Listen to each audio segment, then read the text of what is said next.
का रवा किडनी में पथरी बा अवुरी का ही हो सकता कि आप रोज 5 खाद्य पदार्थ खाद बानी। किडनी में पत्थर के इलाज के बजाय हो सकता कि एकरा से अवुरी कुछ बनत होखे। किडनी में पथरी होखे त रोजाना के आहार में 5 गो खाद्य पदार्थ से बचे के चाहिए। 1. नमक में सोडियम होखेला। अवुरी जब आपके शरीर में सोडियम के मात्रा ज्यादा होखेला त आपके पेशाब में कैल्शियम के जमाव शुरू हो जाला। ई कैल्शियम ऑक्सालेट चाहे फास्फोरस जैसन अवुरी रसायन के संगे मिलके किडनी में पत्थर बनेला।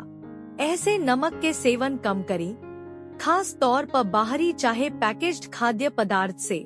2. पालक में ऑक्सालेट के मात्रा ज्यादा होखेला, जवन की किडनी में कैल्शियम के संगे मिलके पत्थर बनेला।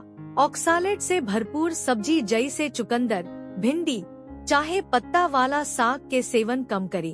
3.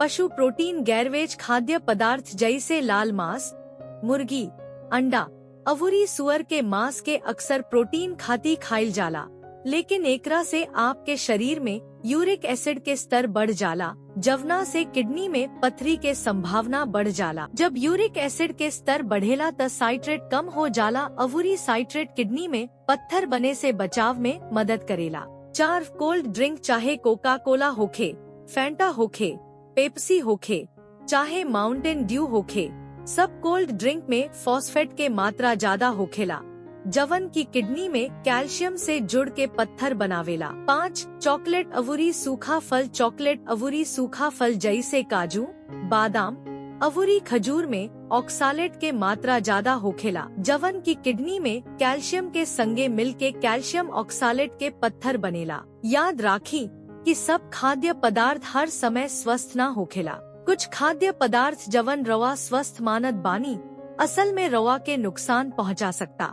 अगर रौरा किडनी में पत्थर भा कवनो दोसर मुद्दा बात अपना डॉक्टर भा आहार विशेषज्ञ से सलाह ली आ एगो उचित आहार योजना बनाई। औरी स्वस्थ टिप्स खातिर मेडविकी के सब्सक्राइब करी।